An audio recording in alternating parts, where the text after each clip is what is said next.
What's going on, everyone? Welcome to another podcast. Today, we're going to be talking about Ubisoft. This is probably going to be a shorter podcast than usual. The two topics today are the new Star Wars game that we've got a recent trailer about a week ago, and the end of service of the crew. There has been some more recent update. So let's get this started. And with us, as usual, as it's already habit, we've got Alex. How are you doing? Hey, what's good? So, today we're here to talk about the new Star Wars game that has been announced by Ubisoft. And it's almost about to be released, right? I don't know how long until the actual release, but I would assume since the pre-order is already up, might be waiting a few months, I think. If the game doesn't end up being cancelled. Yeah, which wouldn't be a surprise in the Star Wars universe of games, right? Yeah. Because we had a few of those. I think we had one which was Eclipse or something like that was also supposed to be coming out and actually never got to be released. We also know that there's a new Knights of the Old Republic, or the Knights of the Old Republic being worked on, but we haven't heard anything about that, and it might be cancelled as well. It's supposedly being done by BioWare, which were the same people that worked on the first two of those games. We've heard about the Knights of the Old Republic game a while ago already, like a few years, right? Yeah, but we haven't seen anything more about it. We saw a very vague trailer that only showed space or something like that. Mm-hmm. And supposedly it's a reimagining of the original game, which, you know, it always strikes fear in my heart when we have a Western company reimagining an old game. True. You already know what's coming our way, especially exactly. BioWare. But today we're talking about a more problematic company to be working on a game, which is Ubisoft. Yep. So it's already bad enough when you're waiting for a game made by Ubisoft, because you already know it's not going to meet the expectations. And it always comes with more attached problems than just the game being bad. It's more so the fact that it's Star Wars.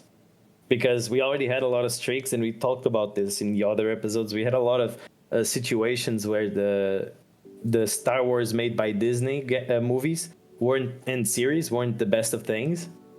They had a lot of problems. Yeah, and having a game made by Ubisoft does not strike confidence in my heart. I don't know about you. Any game by Ubisoft nowadays, you can be absolutely sure that there will be issues. What would you say was the last good Ubisoft game that you played? Last good Ubisoft game? Probably the Assassin's Creed games, the first ones. Probably the first three. I would say some of Tom Clancy's Splinter Cell. Probably about those. Yeah, I think Rainbow Six Siege was pretty good when it came out. At the beginning, on the first few years. I would agree with you. For me, recently they've been making a lot of really bad changes, in my opinion. Yeah, for me, the last good game that I played, which I know this is going to be maybe controversial, but I really liked Extraction. Extraction. The last Rainbow Six game to have been released. I think they completely misused the game. They could have done a lot more with it. They ended up trying to make it competitive for some reason, even though it's a PvE game. So your competitiveness comes from doing speed runs of randomly generated dungeons every week. So as in typical Ubisoft fashion, they've already announced they won't be adding any new content. So the game is basically dead, sadly. Yeah. Because the game had potential, I know that. It looked interesting at the beginning, but it's Ubisoft. I played the entire campaign when it came out, and I thought the game was pretty good. Like it had some repetitiveness to it, but it was pleasant in some cases. And I felt like the graphics and gunplay were such a huge step up from Siege. Like, I can guarantee you, if you picked up the gunplay from Extraction and put it into Siege, it would instantly improve the game 10 times over. And sure, it might not be so tactical, but the gunplay itself, I'd say that's very important for most players. Of course, the gunplay is always important.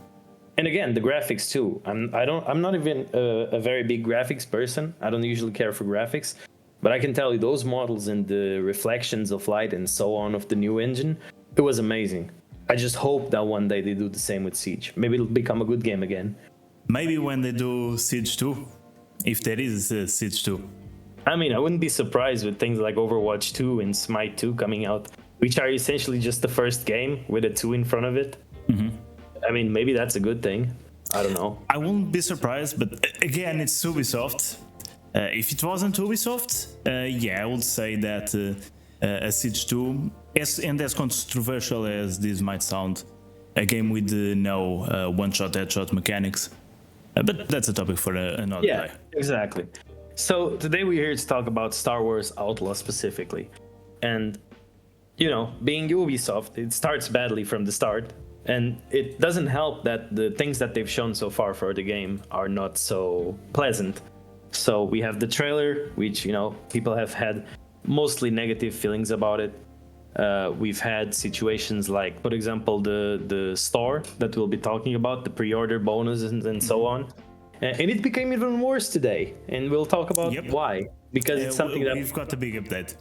I haven't seen anyone if anyone else has covered it, but it's another example of Ubisoft shady practices. Yeah, it's definitely something I haven't seen a lot of people or anyone actually talk about this, because we only saw this today by accident. Yeah. As we were preparing to record this. So it became a big surprise for us. But I think it might be a good idea to look at the trailer first so we can get our first. Let's look at the trailer first. Yeah, because I watched the trailer, but I'll watch it again because I can't remember most of what I saw.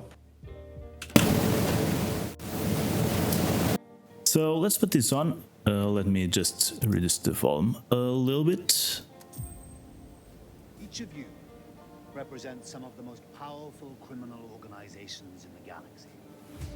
Pikes, Crimson Dawn, Huts. It's a golden age for the underworld. Yeah, I haven't heard about those organizations, but maybe that's just me. But they're distracted by a rebellion that won't quit. It's an opportunity to make millions. Kay Vess, the underworld's favorite new scoundrel. We meet at last. So, meet the new girl boss. They're new, rich, and lethal. You crossed their boss Slero, and now he wants you gone. Rob his fortune, buy your freedom. This job, it's a death wish. I'm in. Out here, you live and die by your reputation. You want to survive? Know the players. You're new to this world. What's your problem? Come back when you're not. Jabba, right? Look, don't try anything. I got a whole crew surrounding the... I'm kidding, we're skipping that part. For about as long as I can remember, it's just been me and Nyx. Doing what we have to survive.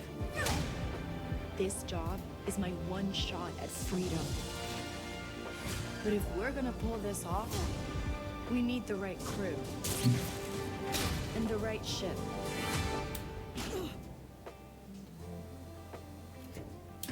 Yes.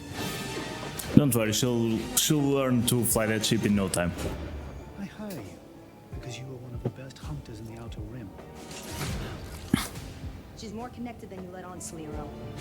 Vess is mixed up in something bigger. The Outer Rim is a dangerous place. Everyone is fighting for their piece of the galaxy. But all I want is to live free.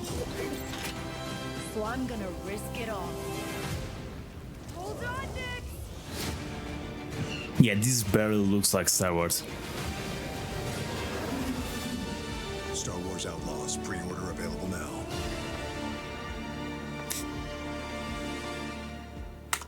So, I don't know what you would say about this. So I have a few things to say about it. First of all, it comes out one day after my birthday. I wouldn't say that's the best present for you. Yeah, it's not. It would be a delayed present and it would be a bad one. Exactly. So I do have some things to say. I don't think it's so bad that we have new characters or new organizations. I think when you're talking about Star Wars, every new installment brings something new to the table, or it should bring something new. Because if you're not expanding the universe, what are you doing, right? True. I do find it weird. So if we're talking about timelines here, it's very obvious that this happens between the second and third movie, right? Between the 5th episode and the 6th episode. Am I wrong? I'm not sure. Han Solo is he's a statue at this point. True. Yeah. You're probably right. So it would make sense that it happens then, unless he gets captured again and turned into a statue again.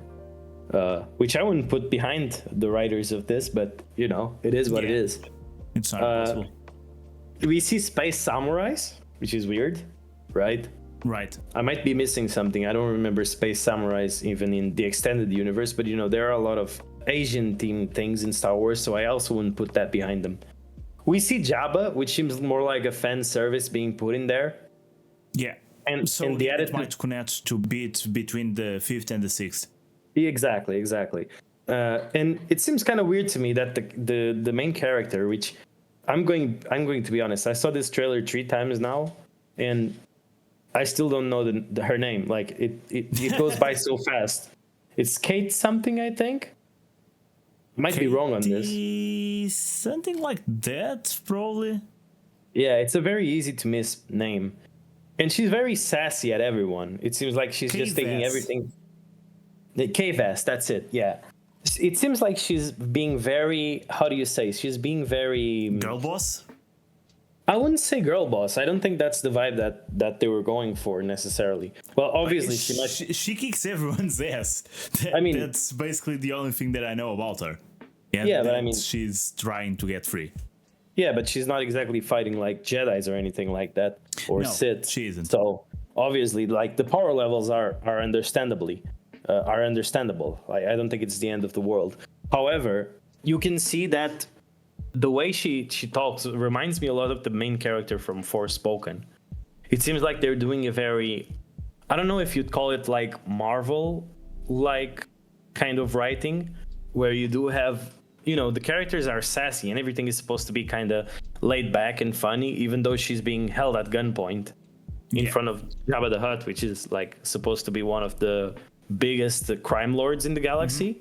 If not the biggest crime lord. But suddenly, at the same time, we also have Sliro, which is actually the biggest crime lord in the galaxy at the same time as Jabba. So that's already suspicious off the bat. She walks around with her new cat friend because she's a woman and she needs a cat around. Because if you notice, like even in Forspoken, the main character has a cat. And it's like, we've been alone ever since I was born. The only friend I ever had was my cat. And this is the exact, like step by step, this smells like Forspoken. Which, you know, if you like that, I mean, that's good for you. But I feel like it's going to be the same kind of story. And I feel like the target audience for this will probably hate it the same as they hated Forspoken. For the same reasons. I don't think the main character looks bad at all.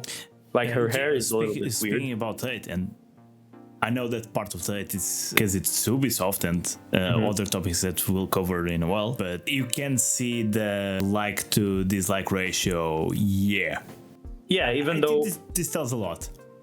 Yeah, even though we don't have exact numbers for the dislike numbers, the truth is a lot of these games, especially when it comes from a big franchise like Star Wars, even if a lot of people dislike them, there's still a lot of people playing it.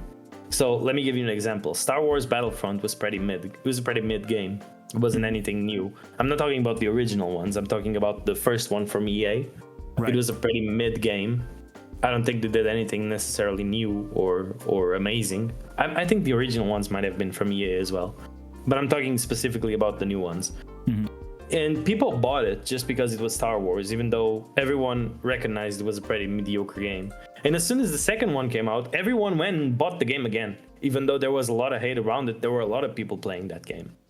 I don't know if you ever played the original one. I played Star Wars Battlefront 2. Yeah, Battlefront 2 was the one I played the most. And if you remember that, like a lot of people played it for the multiplayer aspect. But when I was a kid, I barely played like games like these where you had like GameSpy and so on. I usually didn't touch games like that. I only played mostly multiplayer games on Steam.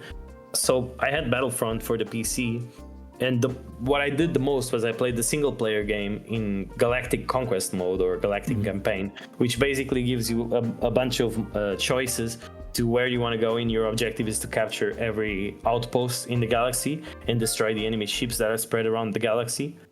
And every time you jump to a new world, you have to do a fight there. And when you jump to a world with an enemy spaceship, you have to do like an air battle and destroy their fleet. There's nothing of that in the new one. It's essentially just Call of Duty with a Star Wars paint on it. There are a few things like you can, in some game modes, you can get enough points to become like one of the main characters, like a Jedi or a Sith, and you turn into a third-person hack and slash game. But other than that, there's not a lot to do in the game related to the original one.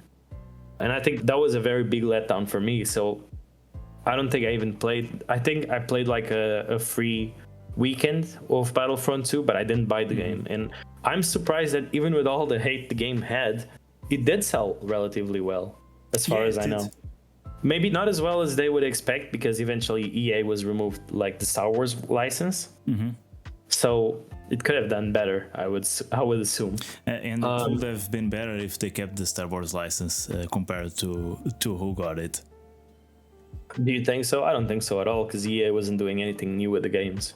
Yeah, true, but Ubisoft. If we at the end of today's episode, we might be wondering if Ubisoft is not going to lose the license after this one as well. True. Because I think that's a very big possibility. Because as far as I know, Disney has been bleeding out money left and right with Marvel and Star Wars. So I doubt that they're just going to want to throw out this kind of game in this kind of media where you're essentially just devaluing the value of your franchise.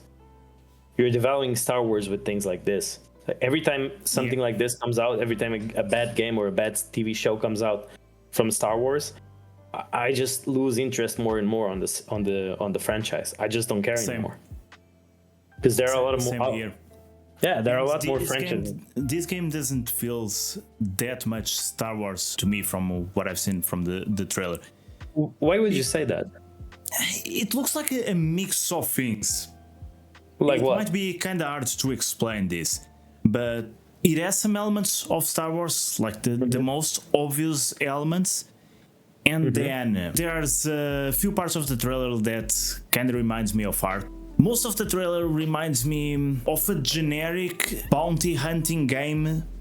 It seems a lot more focused on bounty hunting than what you would see on typical Star Wars games. Well, especially because on typical Star Wars games you usually have lightsabers, and did we even see any lightsaber in the trailer? I don't think so. Yeah, I don't think so either. I think not even one. Yeah. Did we even saw like stormtroopers, someone shooting a blaster? We did see some TIE fighters, right? We did see some TIE fighters. I think so, but it was like a second or something. Yeah, we saw her getting chased by TIE fighters in what seems to be like an Empire ship or near an Empire ship. So I wouldn't say that they're not in the game.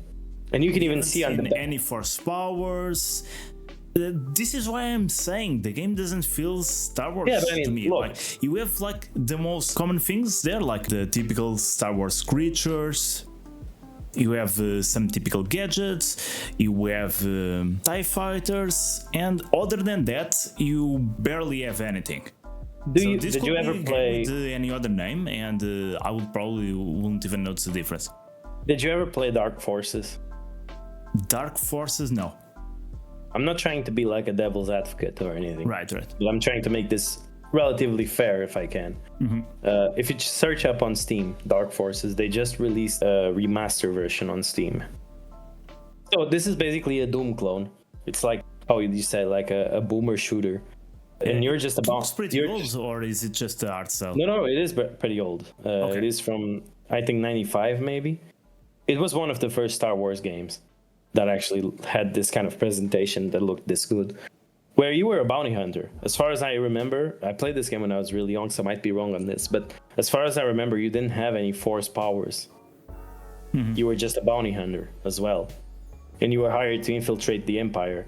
And you were just shooting stormtroopers, essentially, but there wasn't a lot of force elements to it. You were mostly just doing things a bounty hunter could do. So, and I really like this game, and I'm waiting for it to go down on price, because $30 for a $30 for a game that was released like Yeah, over 20 years ago, that's ridiculous. it is. Yeah, it is ridiculous. Like, there's no reason for this to be the case. You can play a little bit of the videos just so you can see what kind of game it is. It'll give you a better understanding. Today will mark a new era for the Empire. We will be able to decimate the rebels just as we did the Jedi Knights.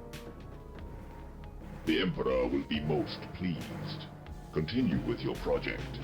Those sounds you heard, we believe, come from that weapon. A new Yeah, it looks like Doom, like you said. The dark. Yeah, like you can say that it feels a bit more like Star Wars because it has Darth Vader in it and it has the stormtroopers, but Exactly. it doesn't go much more further than this. Essentially, like you're just going around maps shooting at stormtroopers and droids. Sure, it has the Star Wars flavor to it, but it doesn't go as far as you'd expect, like Jedis and stuff like that. You know what I mean? Right. So I don't think that's a bad thing. I think you can have a game like this one and have a good game still. Stop where you are. So But when you tell me this game, that, from what I'm seeing here, there's a lot more of the elements that I mentioned. Darth Vader, it has. Does Darth Vader fight you, or sorry, do you fight Darth Vader? I don't think so. I don't know if I ever finished the game because I was a Okay. kid and it was relatively hard. But I don't think you fight Darth Vader. He does show up in cutscenes, as you can see. But overall, the game is really hard. But you have And- Darth Vader, you have the common stormtroopers, Yeah. you have blasters, you have all that. So with all of that, you already have more elements than I've seen in the entire trailer of this new Star Wars game. I mean, you can say that it happens, like, if you look at the city, the layout of the city looks relatively interesting. And if you look at the especially the most recent Star Wars movies, it feels very much in line with what you'd expect from a city in Star Wars, from a desert place. Right. So I don't feel like it's really that far away from Star Wars. Like, it still feels Star Wars to me. It doesn't mean it's a good game. I just don't think it's far enough separated from the original material to say, oh, this is going to be terrible because it doesn't look like Star Wars. I think the reasons why it looks terrible are very different from that. So the fact that it reminds me so much of Forspoken, I think it's the biggest issue it has. Because I'm pretty sure that if you had someone like Han Solo as the main character that didn't have this sassy back in, well, you can say that Han Solo is sassy, right? But Han Solo is sassy in a more subtle way. He has the character charisma. He's Yeah, the he's got character the that riz. I think most people, at least, I would say the majority of people like. It's a likable character. It's not a Rey. Well, maybe you could say the same about this character if you played enough of the game, but the problem is, off the bat, it just seems like the kind of character is the girl from Forspoken, which was pretty bad. So I feel like I shouldn't give it points for that. One of the biggest issues I have is that you actually see no gameplay at all in this trailer. So Yeah, you don't. in reality, I have no idea what kind of game this is. I have no idea how it's going to control, how it's going to look when you're playing the game. There's nothing to say. I mean, it could even come out as a first-person shooter, and you couldn't tell that from the gameplay. Because you see her in third person in the cutscenes, obviously, but it's a cutscene, right? So you don't actually know. Might be a good reason why Ubisoft is not showing any gameplay. Yeah, so we don't know if the game is going to be linear, if the game is going to be like a story-driven game where you just go forward. We don't know if there's going to be options. We don't know if you can choose like which place you're going to. We don't know if there's going to be like, we don't know if there's going to be space battles, which I think, like, if you're going to have a bounty hunter and you make the space battles on rail, I think that's a big issue because, you know, Han Solo drove the Millennium Falcon. And it was interesting to see the battles in space. If you're just going to make it into a cutscene like it seems in the trailer, I think that starts off pretty badly, if you ask me. Yep. And one thing that struck me really, really weird was that the Sliro, the big boss, which they say the name more times than the main character, he's painted as this really big, strong dude, like this big, influential crime lord. We completely ignored the fact that Jabba was already like supposedly the biggest crime lord. Right. And then you have the bounty hunter that I'm assuming he hired to go after Kay. that talks back to him like if he was a friend or something, like very casually. So you're talking to this guy who I assume would be like a mafia boss or like a cartel boss that would cut off your finger if you look at him wrong. And this girl is like, you don't know this woman like I know. You know what I mean? Like, you don't know what she's capable of. You're thinking wrong about this. And it's like a really weird way to talk to a crime lord, right? It is. Like, if you accept a job from a cartel boss, you're not going to be speaking more than yes, sir, no, sir. Like, you're just going to say that. You're not going to be, like, very friendly to him or even question what he's saying. Because I'm imagining if he's such a big boss and she would go like, you don't know her, she's very strong or whatever. You'd be like, okay, then you're dead. I'm going to kill you right now and I'm going to hire a new bounty hunter to go after her. Yeah, but we spoke about this the other day. Nowadays, they have to constantly be cracking jokes all the time. Because can you imagine if he was hiring someone like the Mandalore? Yeah. Like, or a Mandalorian in general. And like the Mandalorian wouldn't even be talking to him. It would be like taking the job and going away. He wouldn't even say a word. So there would be like a mutual understanding where the crime lord maybe knows the Mandalorian is strong. The Mandalorian knows that the crime lord is influential. So the crime lord will be like, this is your target, go and get her. And the Mandalorian would just be like, yeah, sure. Like internally. He wouldn't even say, yeah, sure. He'd be like shaking his head and going away after this girl with like a vicious, this vicious dedication to find her. And it would be an actual challenge. But when you have a bounty hunter, we chose that bald girl that appears talking to the crime lord, she doesn't strike me as having any confidence when she's already saying to the guy hiring her, I don't know, man, he's pretty strong. She's pretty strong. I don't know if we can do anything about her. Like, it doesn't matter how much many people you throw at her, she's just that strong.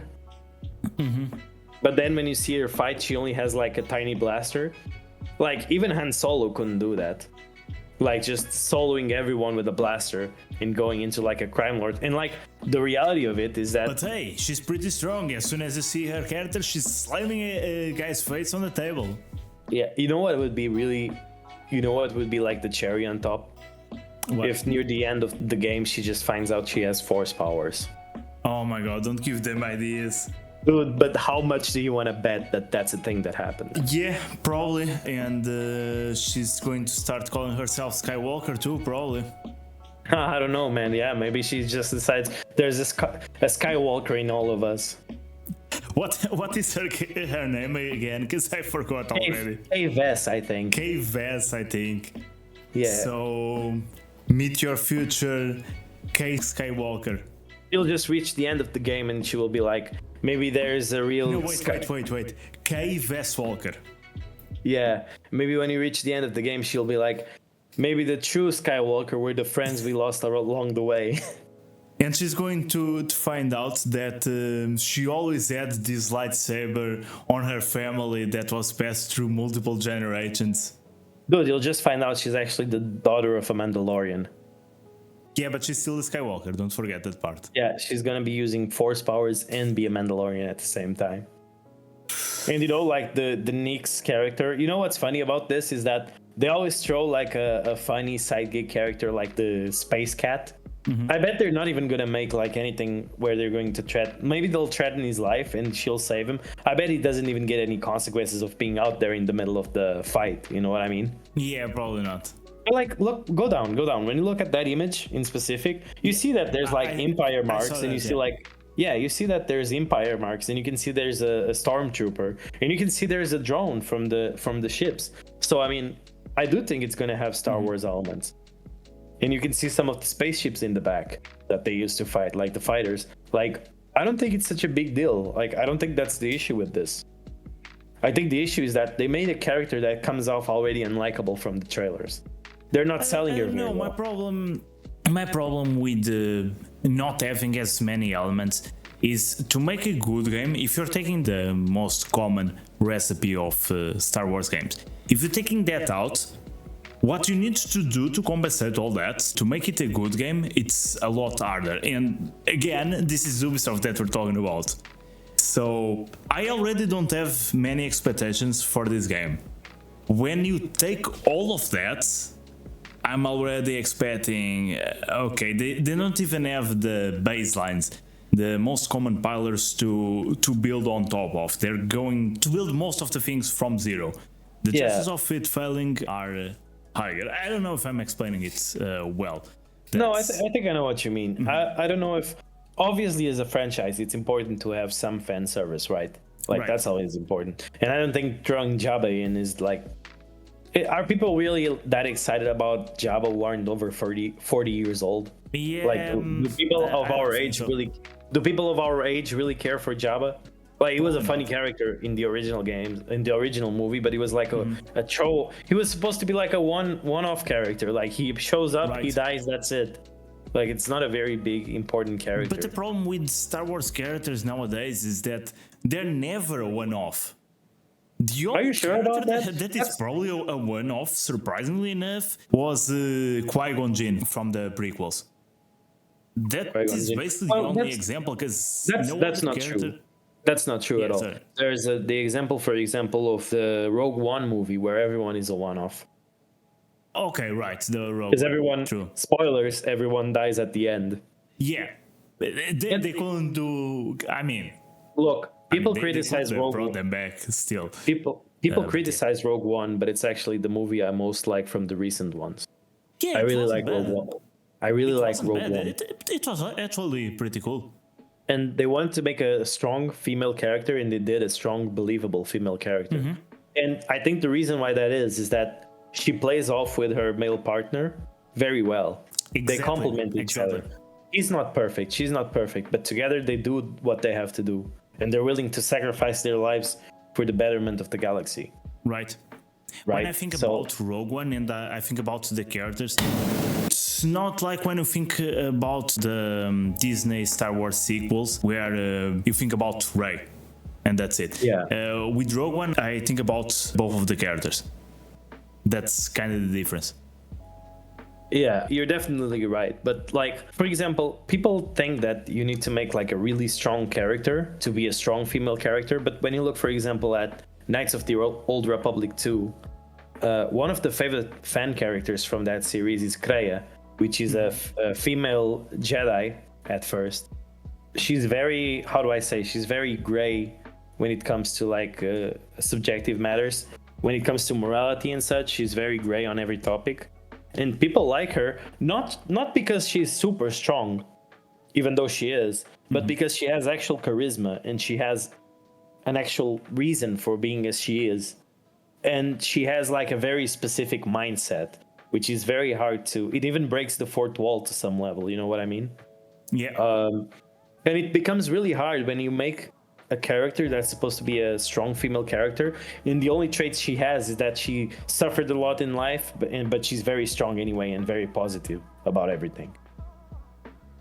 Exactly. You know what I mean? All she does is throw jokes around all day long. Yep. She's very confident. She's super strong, but somehow she's not doing better in life at this point.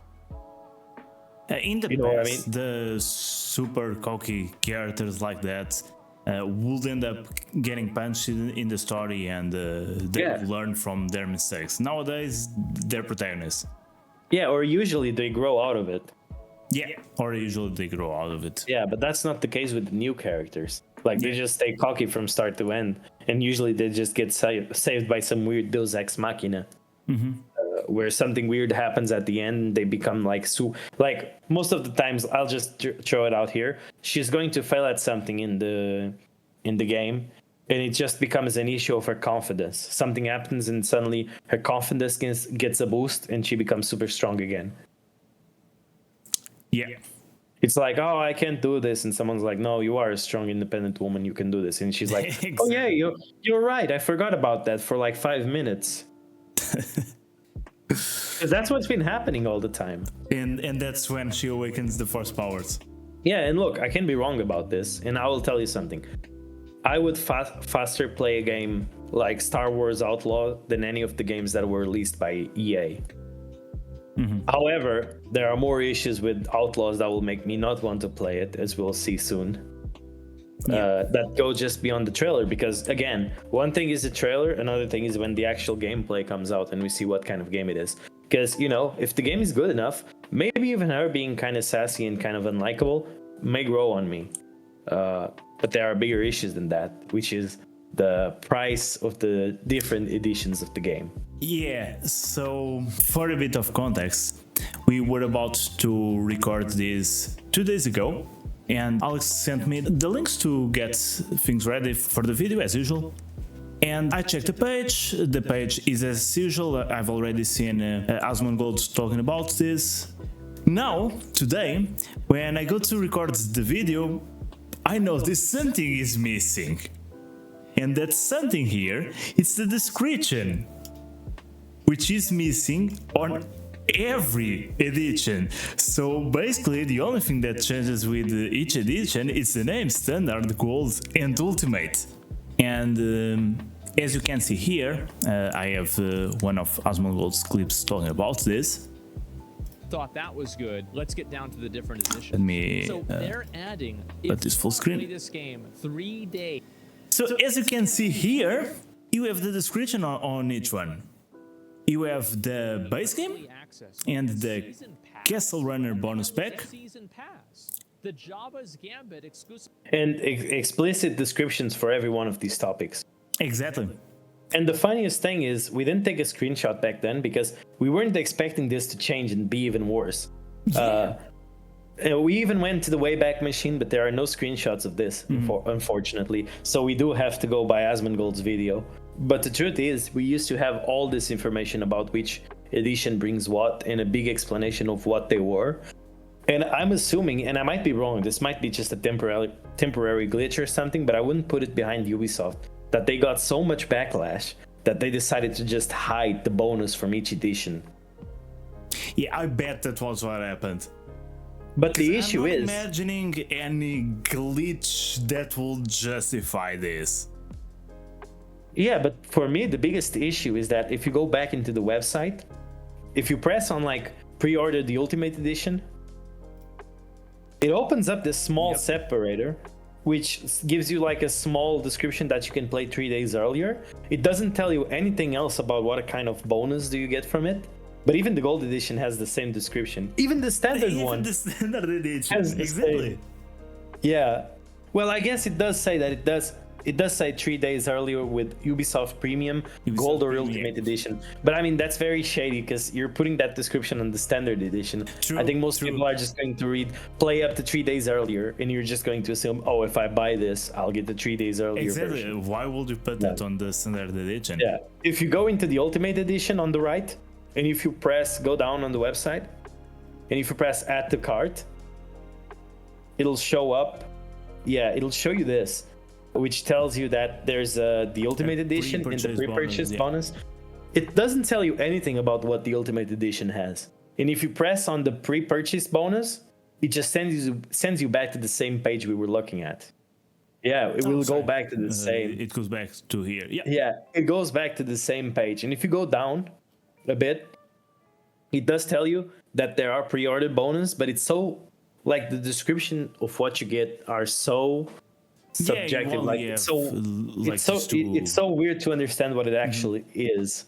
Like, what does this mean? Does this mean that you get the ships? Is this like a skin for the ship?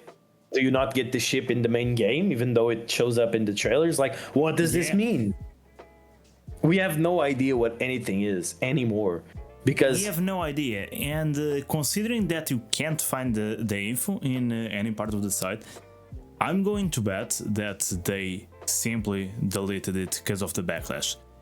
Because if that wasn't the case, I'm assuming if you would go to any of this, any description here, you would probably see the contents of each edition. As it's usual, this is a multi-million-dollar company. It's absolutely ridiculous. But, it's crazy. Let's see here Asmongold's clip to see what is on each edition. So we've got the standard edition here with the base game and the Castle Runner bonus pack. Yeah, which was the one we were looking at, which we don't know what has in it. So that's not exclusive to the Ultimate Edition, right? Yeah. Yeah, it isn't. So you know absolutely zero about the differences between them. We know nothing except that you get 3 days in advance in the other ones. Exactly. Yeah, because it used to say that you had the season pass, which we don't know what brings with it. Because for the gold edition, it's the base game, the castle, the 3 days early access. So again, they have misleading information on the standard edition because you don't get the 3 days early access. Yeah. The season pass, which says here in the description, 2 DLCs that will release after launch. So 2 DLCs day one. Perfect. Don't you love that? DLCs. Yeah. Well, to be honest, we don't know if they're day one because it says release after launch. We don't know what that means because that can mean a few months after launch, right? But they already have them planned. The game isn't even. Well, yeah, but I mean, most games already have DLCs planned before they release, right? If you look at Resident Evil 4, if you look at Resident Evil 4, it's exclusive. Yeah, the remake, they already had the Separate Ways DLCs planned before. Like they were already working on it at the same time as they were working on the main game. So they already knew that they were going to release it, but they still had to work on it. Like it wasn't like an effortless endeavor. You know what I mean? Yeah, it's very weird. There's also like the Rogue Infiltrator bundle, which we are not sure what it has. I'm pretty sure like if you go into detail in Asmongold's video, you can see all of this information. But why are we going into Asmongold's video to see information on a brand new game? Exactly. Why isn't the website showing us this?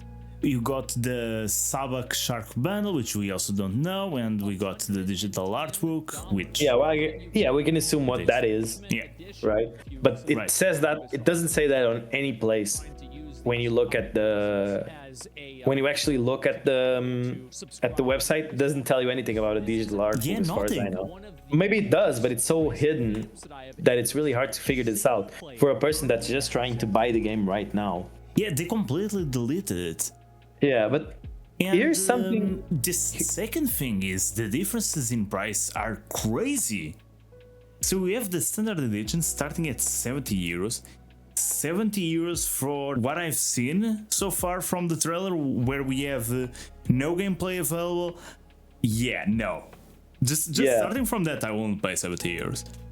You have a jump of plus 40 euros for the gold edition, plus 40. Or the season pass. So you're basically evaluating the season pass at 40 euros. So the season pass is already more than double of the base edition. And remember, this is for a game you don't even know how it's going to play. Exactly. So and they're already for the Ultimate, it's plus 20 euros. Or, hey, check out this amazing deal. You can pay 18 euros per month with the Ubisoft Plus, huh? Sounds like an amazing deal to sell Ubisoft Plus. What is the usual value of the Ubisoft Plus membership? Because I want to see if they have more plans for it. Okay, view all plans. Okay, so it has these two plans. The classics and the premium. Yeah, so the classic one costs 8 euros a month. It gives you 50 plus games to play with Ubisoft Connect and only gives you the standard editions of games. The 18 euro version gives you 100 plus games and new releases day one and early access when available. More play with premium editions, which I don't know what that means. Unique monthly rewards, which we don't know what it is either. And more discounts on deals, 10% off virtual currency packs. I guess that's more or less okay. Play selected games with Xbox. So this is for you to play on Xbox. Right. If you compare this to the Xbox Game Pass, which is for PC as well, you pay 10 months. We're going to ignore the $1 version because that's only like the first time you do it for 15 days. If you pay for the standard edition, it's $10 a month, or 10 euros for us in Europe. You get hundreds of games. You get to play new games on day one. You get member deals and discounts, and you also get EA Play membership. So that means that you can play EA titles from the Xbox or PC using this. So that would be the EA's equivalent of Ubisoft Plus. If you pay $70, you get to play the online console multiplayer if you're doing it on PC. You can actually have access to the cloud versions of the games, and there are more perks and discounts with it. Now, if you go into the Ubisoft Plus Classic and you press the C games included in this plan. Yeah, let's see the amazing selection of. So, yeah, it has Extraction, which no one plays. You have Monopoly Madness. Riders Republic, Far Cry 6, which I guess is a relatively recent game. Yeah, it has a bunch of actually more recent titles than I was expecting from this version. But it still seems like a very hard sell when you compare this to the Game Pass. It is. Because not only is it more expensive than the Game Pass Ultimate Edition, it only brings Ubisoft games. Exactly. Yeah, and a lot of these, let's be honest, a lot of these are pretty bad. Yeah, like a lot of these games you just don't care for. Like, well, those are all the games you have access to? Those are all the games that you have access to, yeah. So you get a brilliant access to Tom Clancy games and Assassin's Creed games, and the other games are barely relevant at all. True. I guess you get access to some Far Cry games. Like you get access to Far Cry Primal. Let's be honest, this is Ubisoft that we're talking about. So yeah, like if you type Far Cry. So you don't even have access to all the Far Cry games, just a few of them. The 6 and the 3. So you don't have access to Far Cry 1. You don't have the one, right. Yeah, you don't have access to Far Cry 2, which is critically acclaimed. Mm-hmm. You don't have access to 4 or 5. You just have access to 6 because no one liked that game. That's amazing. Like, how can you go this badly with like a plan like this? Do you have access to at least the main Assassin's Creed games? You can search on. You can search. Okay. Because they're spread in between all the games. Okay, that will probably show us. Okay. I don't think you have. No, you have 3 remastered. Yeah, I think so. Yeah. Yeah. And you have it has 2. And you have the 4. Yeah. Yeah. Yeah, but a lot of these games are pretty old, actually. Yeah, they are. I don't think it's a good deal at all. I think it's a bad deal. It is a pretty bad deal. I mean, some people theorize that the entire Star Wars pricing is to funnel people into the premium, like the subscription base, which I wouldn't put it behind them. Because I'm pretty sure the Ubisoft CEO recently said something about people. I think that's their idea, because I mean, you cannot be serious charging 130 euros for this. Well, if you think about it, games have been up to 70 euros, which I think is ridiculous. Because here's my issue with this. A lot of people say that games cost a lot to make and they need to go up in price. I think what people forget is that you probably have less people working on a game than you do in a big movie, and you pay like 15 euros to watch a movie in the cinema. Right. Often less than that. Like you can pay like 10 euros or less with special discounts, and even some cinemas are just that cheap on movies that just came out. You will have a lot of people buying it, even if it's cheap. Yeah, so even if you tell me like 70 euros, I think that's ridiculous. It is. Absolutely. Because and this is probably just going to be a single player game, I'm assuming, from what they showed, even though we can't be sure what it has. I doubt that this will have like an online mode. So you're paying 70 euros for maybe what, like an 8-hour experience, a 10-hour experience, 20-hour experience? Probably. I think that's ridiculous. Because if it's bigger than that, then you know that they're just going to use like the Assassin's Creed open world that everyone is sick of. Yeah. So it doesn't matter either way. It's going to be a boring ass game. Yeah, I thought about that too. Like, I don't know if they're going to do that. We have no idea what kind of game this is. Absolutely zero information. Right. If I had to guess, this would be like, just based on the trailer, it would be a game more like Uncharted, where you're basically just going linear through the map, shooting enemies and completing objectives, but it's essentially just more or less a non-rail experience. Because they don't seem to show any kind of like exploration or anything like that. But we can't be sure because we just didn't see enough of the game.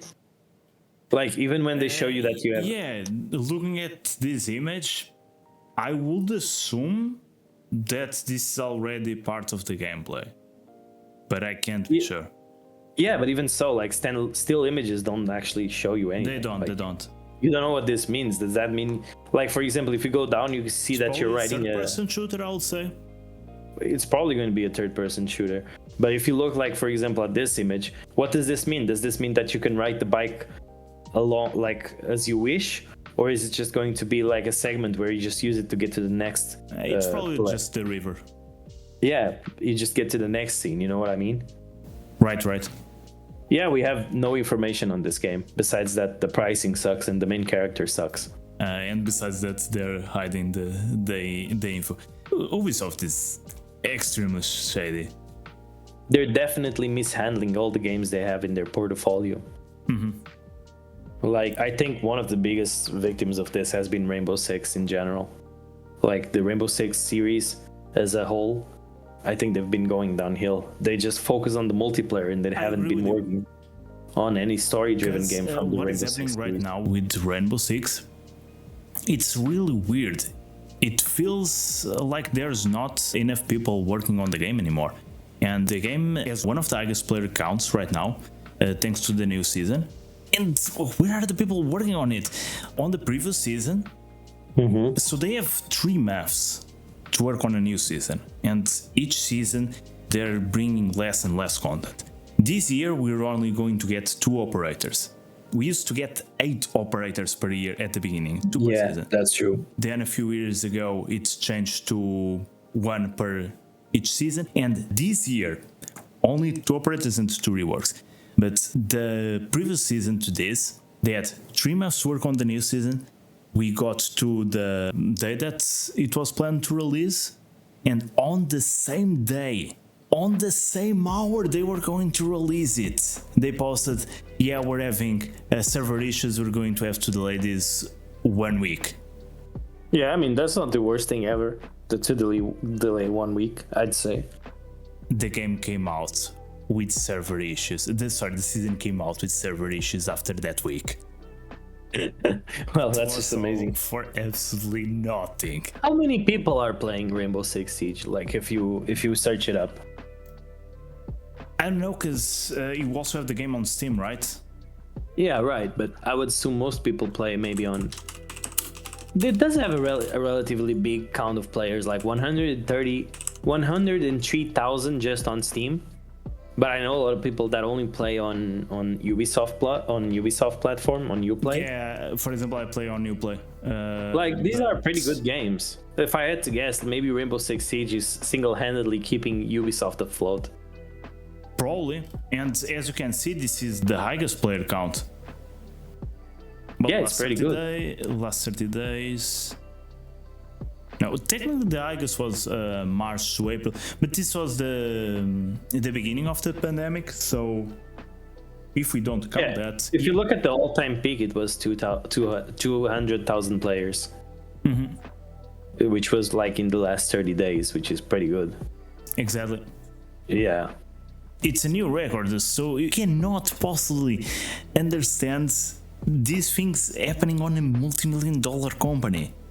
And don't even get me started on the whole cheating situation, where they basically said, "Oh, you guys are stupid. You want us to immediately ban the cheaters? You guys are stupid. No, we have to let them cheat for 2 weeks, so that they don't understand which cheat got them banned." And meanwhile, the cheater with their 50 cheats, lol, I will know either. I will know which one of my 50 sheets got me banned. Yeah, it's just ridiculous. I think it's a ridiculous way. And I think the recent changes they had to the gunplay was pretty bad. Yeah, the ADS getting slower. Yeah, like, it just makes the game a lot sloppier, if you ask me. It didn't solve the team deathmatch meta that we're having. What's the team deathmatch meta? The team deathmatch meta is everyone rushing, people no longer droning, just going into gunfights without using information, without pretty much strategizing. I'd argue, like, if it works as a strategy, it might not be so bad. It kind of works, because the problem is that you have both teams doing the same. Yeah. Because on the past, if you try this, okay, that will work like 1 round, and on the second round you get punished for it. Why do you think that happens? Like, why do you think that changed? So that changed a lot, because they nerfed the attack by a lot. So on the last 2 years, they released 4 of the strongest defenders in the game, by far, and they released pretty poor attackers. Now they release demos, which, in my opinion, it's pretty OP. But wouldn't that even go against what you're saying? Because if the defenders are stronger and the attackers are weaker, it would make more sense that the attackers don't rush in and that defenders hold their ground more. Yeah. So I don't really understand why would that the change. defenders got too strong, the attackers started thinking, okay, let's just rush this, try to not even give them time to set up. Does that even make sense? Because you still have the setup You time. also had the defenders starting to do more team deathmatch. For example, with one operator, which was one of the weakest operators in the game for ages, which was Warden. But since he had a gun with pretty low recoil and a 1.5, they just started using him. And before that, you had a lot of flavors of the map. You had Oryx, which was always terrible, but since he had the 1.5 and the low recoil, people started using him a lot. Before that, you had Alibi, which again, another low recoil. She also had a 1.5. People started using her. And on the side of the attack, not only on the attack in general, they start increasing the recoil more and more and more.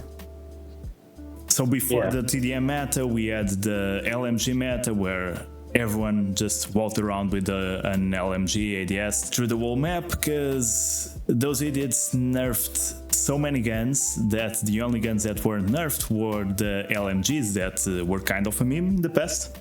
Because the other guns were much better, so people will just spray 100 plus bullets with LMGs at one point. Ubisoft took like half a year to nerf that, and after that they started having the team deathmatch meta. Yeah. Everything that is wrong with Siege has been a direct consequence of Ubisoft's years and years of nerfing things. Every time they nerf something, people look to other things, like for example with the LMGs, start using it, Ubisoft nerfs that, creates another problem, Ubisoft nerfs it, and so on and so on. But isn't that usually what happens with games like these? Like, because I remember the same thing happened, for example, with Overwatch. To the point that we got on Ubisoft, I don't think so. Because here's the issue, like, I do think it did get to the point like it did on Ubisoft, because a lot of characters in Overwatch, in the first game, I haven't played the second one, but in the first game, it got to a point where you had basically like an entire like shield meta, where you'd have like a ton of characters that were more defensive, just spamming shields everywhere. It was almost impossible to get to them. It's just a huge firefight of people using the strongest attacks to try and break the shields, while also having teammates like shielding everything. Right. So yeah, so I think it did get to the point like that, where it just became like a shield meta. I think it's literally the same thing that you're describing with Siege. So people just started seeing like this is weak, so everyone shifted to a different thing at the same time. Did Overwatch end up nerfing those shields? I can't recall. I don't know if it's the same now that it's on Overwatch 2. But as far as I know, I don't think the game is going to Ubisoft is every meta starts with them nerfing something, and when they nerf something, they create a new problem. Yeah, but they did that. LMGs Like, were never an issue because people that's have the better same weapons. thing. That's the same thing that happened in Overwatch. Like, they just kept chasing the new trend. It's the same thing. And I think this mostly happens because I think the reason why most of these balance changes happen is because they're trying to appeal to the ranked players, to the top players and streamers. Yeah. They're just trying to do what they can to keep like the most important people interested, because maybe some big streamer or big Rainbow Six Siege player complains, oh, everything is now like this or like that, or I hate this strategy, or I hate this meta. This is why I think something in Siege is ridiculous, like when you have competitions or rank, and you can ban maps or you can ban certain operators. Yeah, for me that has always been ridiculous. Yeah, and that happens in a lot of games. When I think a in new operator comes out, they allow it to ban it, which they do the opposite nowadays actually. Just for one reason. Because a few years back when they released Lion, Lion was absurdly broken when it came out. I think you probably played back then. I did. When Lion had basically wall X all around. I don't remember what Lion did. People started banning him. And it was kind of what saved Siege back then, because they took 6 months to fix him. But even before Lion, people would ban Jackal, for example. Yeah, and they still ban Jackal nowadays, by the way. Yeah, but I don't think Jackal is that strong. I don't think he's like he is pretty strong, but I don't. He is strong, but I don't think it's unfair. I don't think like because you don't have like an active ping on someone. It's like you can get an active ping temporarily, but I think only you can see him. No, like if you scan the footprints, the whole team can see it. But it's only one person. It's not a real-time ping. It's but it's also multiple pings. Yeah, but it's also only one person. Yeah, but it's also only one person, right? How many? I think Jackal has like 2 when users. You scan the footprints, it's the. No, I mean, how many times can you scan the footprints? Oh, 3 times. 3 times, yeah. I was pretty sure that it used to be 2, but maybe I'm wrong on that. It's 3.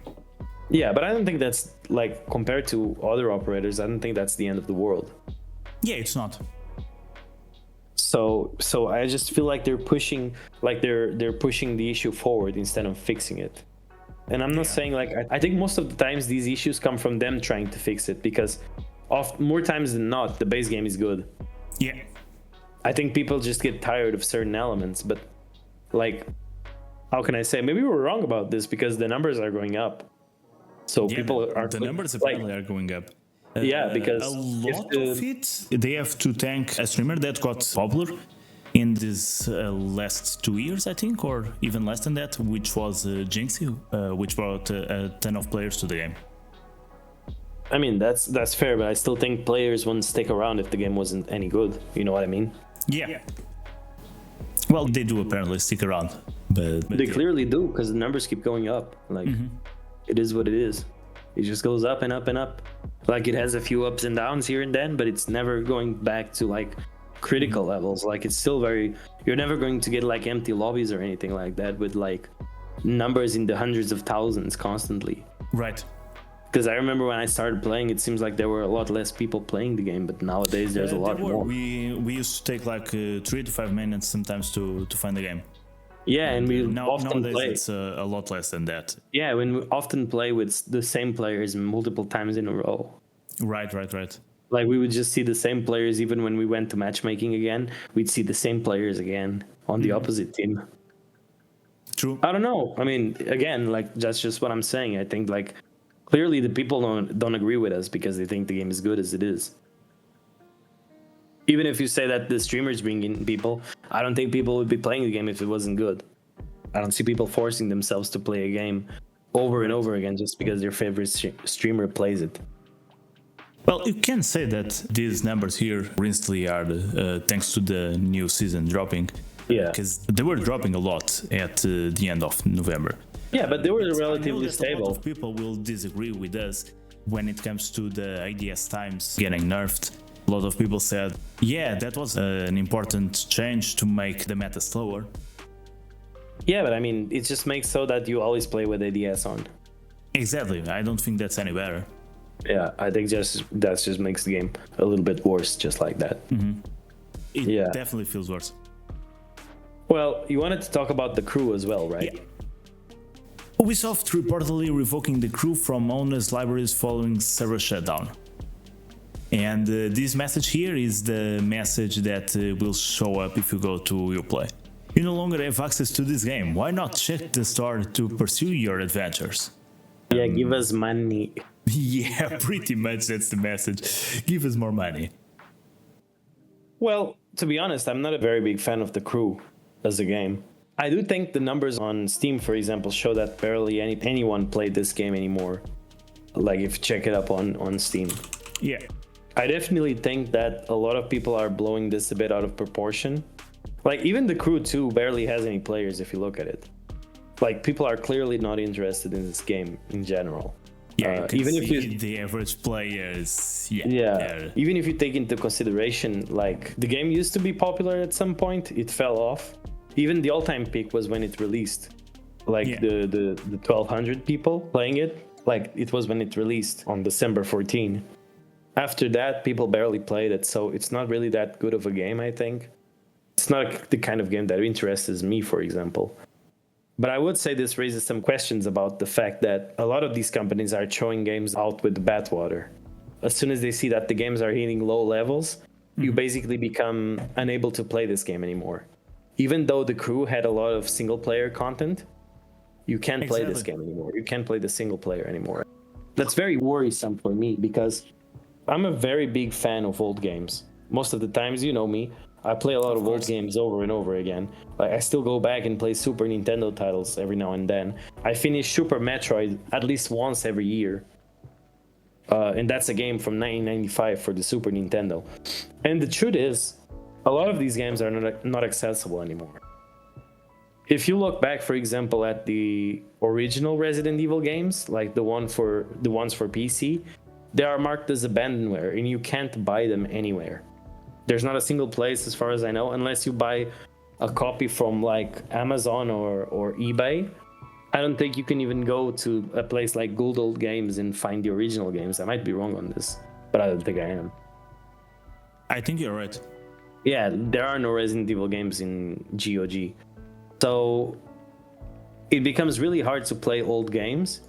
But like, if I have a copy, like, since it's marked as abandonware, it's not illegal to just get a free copy from Resident Evil 1 online for the PC and just patch it with fan-made patches to make it run on modern computers. It's not illegal, and those links are available online. The issue is when you have a game like The Crew, which essentially just became abandonware, essentially. Yeah. Even if you download it illegally, well, I guess now legally because it became abandonware, you can't do anything with it since it needs to connect to the Ubisoft servers. Because with Resident Evil games, like you were saying, they came out way before we had things like Steam to keep the game, like the first ones at least. Well, you did have some DRM methods back then. Usually it would involve you typing something in the game that came with the original package. I don't think Resident Evil had this, by the way. But there were some games back then that already had some form of DRM. The issue is most of those are easy to patch off. When you're talking about a modern game that basically uses the internet all the time, the moment that it stops becoming available and they don't release a patch for it so people can play offline, it becomes way worse. Because there are some games, like there are some old Tony Hawk skater games that you could basically play offline, even though they were made with online mode in mind. They eventually released patches so that you can play the game without being connected to the servers. I think there's an old EA game called The Saboteur that basically had like online DRM all the time, even though it was a single player game. Eventually they shut down the servers, but they made a patch so that you could play the game offline as long as you had it. And that game is still available on Steam, for example. Yeah, so there's for me, a lot of games that end up going that route of receiving a final last end of service patch that allows you to play it without internet access. But as far as we know, the issue here is that they're not planning to do that with The Crew. I think this is a huge... They're removing The Crew from players' libraries. I think this is a huge slap in the face for fans of older games from Ubisoft, because they're essentially saying that we don't care that you like these games. We don't care that you supported us back then. We only care that you buy our more recent title now, regardless of what you think of it. Go buy The Crew 2 now. Yeah, or better yet, go pre-order Star Wars Outlaw. Exactly. And pay for the Ultimate Edition, or just pay 18 euros per month. Yeah, it's pretty bad. It is. And it's weird because it makes me think, what will happen? Was The Division ever shut down, like the original game? No, for example, on the page that we were on, checking the games available with... No, but that was Division 2. Plus. That was Division 2. There was the Division 1 also there. There was one there as well? Yeah. Okay, because it makes me think, like, I really like the Division 1, and I have that game on my Ubisoft library. Mm-hmm. If they shut down the servers, does that mean I can't play the game ever again? Because the game has single-player elements. Is it an online game? It is. You have single-player elements, but it's always online. That might happen. And that sucks, because it's very different from Division 2. If you never play that game again, you're not going to have the chance to play it ever again. Mm-hmm. I think that's pretty bad, because why can't you just like the original game? Why do you have to go buy the second one? Because, as you know, I tried the demo for the Division 2. Division 2. Mm-hmm. And I felt like they were going way too hard on how do you say? Like the first NPC that you find is like a strong black woman that's missing a leg, and she's somehow the leader of the resistance in that place. And she's already crying about her strong, independent daughter that went out on her own, and now you have to save her. And it starts off really different from the Division 1, because in Division 1, you were basically like an undercover agent, like just doing your life as a regular citizen, and you pick up a gun and you're trying to save the city. In the Division 2, it seems like you're just messing around with smaller things that don't matter. Yeah, and I think that because in the Division 1, the virus has just spread. I don't know if you know this. Division 1 is a game about a virus that spreads. I know. That basically starts killing people. And you don't know what's happening. You don't know why the virus exists. And you go and find a bunch of scientists and soldiers that are making a last stand. And you try to help them figure out where this is coming from. What can be done? Is there a cure? What can we do to secure the city? And I didn't feel the same from the demo of Division 2. So I don't want to play Division 2. But if they shut down the servers from Division 1, I'm never playing either ever again. Yeah, it is an issue. And you can say I don't think that they're doing this because it's too expensive, there's lack of resources. No, I no longer believe that with Ubisoft. I think they're doing all this because they know their most recent games suck. And the only way that they have to bring more people, the only consistent way, is to make sure that their older games are no longer playable. That's what I feel it's happening with Ubisoft. But I don't think that's going to work in their favor. I don't think that's going to work, but that's their strategy. Because I think it has the exact opposite reaction. I think it's having the exact opposite effect right now. Yeah, because people are saying, oh yeah, you don't care about your games, why should I buy the next one? If it's just going to shut down. Like, even if it's a single-player game and you just shut down the servers, with all their conversation of players need to be comfortable with no longer owning games. Yeah, you need to feel comfortable with me no longer giving you money. Yeah, yeah, exactly. But why should we be comfortable about not owning games? It makes no sense. Again, if I want to play a game from 30 years ago that I still own legally, what's stopping me? Exactly. Like, even if it's they just showed us with the crew what their vision for that is. You no longer own the game, and if you want to play a game that we deem it's too old and that it's not worth for us to keep, you can no longer play it. Yeah, if I want to play a game like Resident Evil 1, I can literally just make a virtual machine for Windows 95 and play it there for free. Right? So even if you tell me that there are hardware limitations, I can still find a way to go through it. I don't know if there's a way we can play the crew still. For now, I don't think that is. I know players that even up to last year were playing the crew together, friends of mine. Like, I know there's barely any players of the crew, but a few of these average players are friends of mine. And they used to play together because it was one of the few racing games that they could have the experience that you have in the crew. Because as far as I know, there's not a lot of games that have the kind of gameplay the crew has, as in a multiplayer driving game. So yeah, for me, that's a big issue. Because again, I don't care for the multiplayer aspect. I think it's understandable that eventually you might have to shut down servers. Of course. Because if you look back, for example, I don't know if GTA 4 still has online mode. I don't know if the servers are still up. They might be. But GTA 4 has an online mode. But the main sauce of the game is the single player aspect. As long as that's available, I don't care for the multiplayer. Because I can still go back and experience that game. Exactly. And like, let's be honest, like if it's an old game, like even the crew, if it's an old game, it might be hard for you to find friends that are interested in playing an old game. I know for a fact that even friends of mine have an issue playing older games that I recommend because they're old. So if you don't want to play, you don't get to play that with friends, you don't get to play that without friends, you don't get to play anything. Yeah. And we're not talking about like an FPS, which is 95% multiplayer, like for example Rainbow Six Siege, which they even removed the end. They removed pretty much all the elements that you could play in single player, except things for training, of course. we're not even talking about that. We're talking about games that have a pretty big component that you can play in a single player, like it was the example of The Crew, which makes absolutely no sense that they're an always online game. Yeah. It makes no sense. Or, okay, if you want to justify that for any reason whatsoever, at least give those players at the end of service a patch to make it a single player game, which you don't need an internet connection.